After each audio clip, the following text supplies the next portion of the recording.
4 types of baby teethers are widely available right now: pharmacies, Amazon, grocery store baby aisles. 2 of them triggered federal recalls this year. One tested positive for a known neurotoxin in 100% of independently analyzed samples, and one has been linked to documented infant deaths, condemned by every major pediatric authority, and is still being sold online today. Every type gets named. Every verdict comes with specific testing data, and after the full list, I'll walk you through the exact replacements that hold up under safety scrutiny, including one option that costs nothing and is already in your kitchen drawer. Baby teethers don't require pre-market safety approval in the United States. No federal agency tests them before they reach your baby's mouth. Manufacturers self-certify compliance, retailers list the products, and regulators step in only after enough children are injured. That gap between the store shelf and the recall notice is where the risk lives. These 4 teether categories carry the strongest evidence against them: active federal recalls, independent lab contamination data, and direct clinical condemnation from the American Academy of Pediatrics. The products are legal. That does not mean they are low risk. Number 4. Silicone pull-string teething toys. You've seen these all over Amazon. A silicone disc with long, textured strings threaded through the center. Babies pull them, chew them, gnaw on them for relief. They're marketed as Montessori-aligned sensory tools. The packaging looks premium. The safety data says otherwise. The Consumer Product Safety Commission confirmed these strings violate mandatory size and length limits for children's toys. Too thin and too long, exactly the dimensions that allow flexible silicone to slide past a baby's gag reflex and reach deep into the airway. The brands behind them are overseas shell companies: Van Fun, ZW Creations, Longyang Wei Heng. Names designed to vanish when regulators catch up and resurface under a fresh listing by Friday. Across just 3 of these storefronts, the CPSC logged 58 choking incidents. In 2 separate cases, infants bit clean through the silicone. Another child gagged, vomited, and choked after the bulb end of a string reached the back of the throat. Over 180,000 of these toys were recalled from Amazon in early 2026 alone. There is no way to verify compliance from a product listing. Avoid this design entirely. Number 3. Amber teething necklaces. Surveys show roughly 1 in 4 parents using alternative teething remedies still choose amber necklaces, cutting across education levels and income brackets. The pitch sounds reassuring. Ancient Baltic amber, warmed by your baby's skin, naturally releasing succinic acid to soothe teething pain. No medication needed. That story sells necklaces for $20 to $30 across holistic boutiques and wellness shops. Peer-reviewed clinical analysis confirms none of it is real. Succinic acid does not release from hardened amber resin at human body temperature. The epidermis blocks absorption, even if trace amounts were somehow released. 0 pain relief, 0 anti-inflammatory benefit. The pharmacology is fiction. The efficacy failure is the lesser concern. The mechanical failure can be fatal. It takes 1.6 pounds of force to completely close an infant's airway. Snapping a pencil takes more effort than that. The breakaway clasp on these necklaces is calibrated to the children's jewelry industry standard, 15 pounds, nearly 10 times the force that strangles a baby. When researchers tested popular amber necklaces at the 1.6-pound biological threshold, 80% refused to release. Almost half wouldn't open even at the full 15-pound benchmark. The math is simple and devastating. The safety clasp works only after the necklace has already crushed the airway. The FDA issued formal warnings following documented fatalities, including the strangulation of an 18-month-old during a nap. In another case, a 4-month-old arrived at a Nova Scotia hospital with severe bruising and broken blood vessels across the face after wearing the necklace for a single night.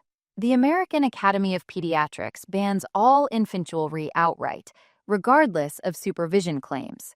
If the cord snaps instead of the clasp, Individual beads become instant choking hazards. Zero therapeutic benefit. Documented fatalities. Avoid. Number 2. Fluid-filled teething rings. 30,000 units off the shelves in 14 days. In January 2026, over 15,000 Disney baby water teethers were pulled after regulators identified the fungus Rhinocladiella similis colonizing the fluid. Days later, the Nuby Icy Bite keys, one of the most recognizable teethers in any pharmacy aisle, were recalled across North America. The reason? 2 strains of bacteria found living inside the sealed liquid filling, Fictobacillus arsenicus, Metabacillus idriensis. These are not off-brand imports. Nuby has been in nurseries for decades. Disney is printed directly on the packaging. Parents chose both names for safety. The liquid sealed inside was breeding organisms that trigger vomiting, diarrhea, and infection in infants. This wasn't the first time. In 2022, Babluve water-filled teethers were recalled for identical contamination. The pattern keeps repeating because the flaw is structural, not incidental. Stagnant fluid trapped inside thin plastic needs chemical preservatives to stay sterile. Over time, saliva exposure, temperature cycling, and the bite force of erupting teeth create microscopic fissures in the shell. Once that barrier fails, whatever has colonized the interior flows directly into your baby's mouth.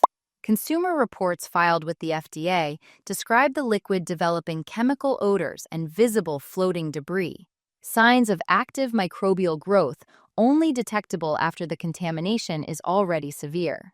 Freezing accelerates the damage. Ice expansion stresses the heat-welded seams from the inside. And the AAP warns that frozen teethers harden enough to bruise delicate gum tissue, delivering injury instead of relief. Major brands recall contaminated batches when caught, but no recall fixes the underlying design: sealed liquid inside a chewable shell. The American Academy of Pediatrics advises against the entire category. Solid silicone chilled in the refrigerator provides the same cooling relief. No fluid cavity, no sealed reservoir, no colony. Number 1. Rice-based teething biscuits and cereals. This is the teether nearly every parent in America has used. Gerber rice biscuits, beech nut teething wafers, store-brand rice puffs. The pediatrician probably suggested rice cereal when your baby started solids. These products dissolve easily. They occupy restless hands during weaning, and they've anchored the baby food aisle for generations. Independent testing dismantles every assumption behind that trust. In May 2025, Healthy Babies Bright Futures tested 145 rice samples sourced from retailers across the country.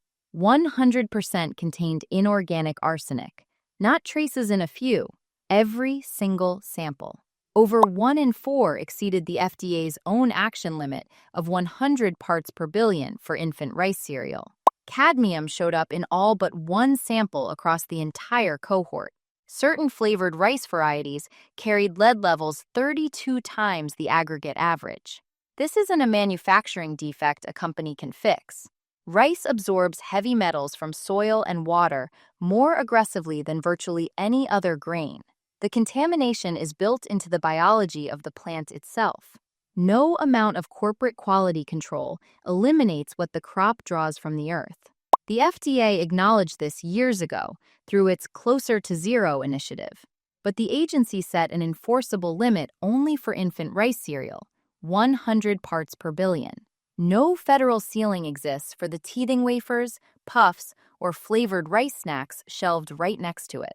California tried to close that gap. Assembly Bill 899, effective January 2025, mandates monthly heavy metal testing and forces brands to publish results via a QR code on every package. The transparency is real, but the statute explicitly sets no maximum limit on how much contamination the food can contain. Brands can now tell you exactly how much arsenic is in the biscuit. They just aren't required to lower it. Arsenic does not wash out of a developing body the way it does in adults. It settles into bone and brain tissue during the exact window when neural connections are forming fastest. Research links chronic early life arsenic exposure to measurable IQ deficits, attention problems, and elevated risk of learning disabilities by school age. Avoid rice-based teethers and cereals entirely. Non-rice grains, oatmeal, quinoa, barley, absorb an average of 84% less arsenic from the same soil. Same grocery aisle, same price bracket. The rice biscuits in your pantry right now? Swap them. One shopping trip changes the equation. 4 categories failed. Here's what holds up under scrutiny. Sophie la Girafe by Vouli. Crafted from 100% natural Haakaa tree rubber, painted with food-grade dyes. No BPA, no PVC, no phthalates. Solid throughout. No internal cavities, no fluid reservoirs, no breakaway parts. 60 years of continuous global safety data behind a single product design. One non-negotiable rule: never submerge Sophie in water. The squeaker valve can trap moisture inside the body, which breeds mold over time. Surface clean only, after every use. $28 to $34 at Target, Walmart, and Amazon. Mombella Ellie Elephant. 100% food-grade silicone, molded as a single seamless piece. Nothing detaches.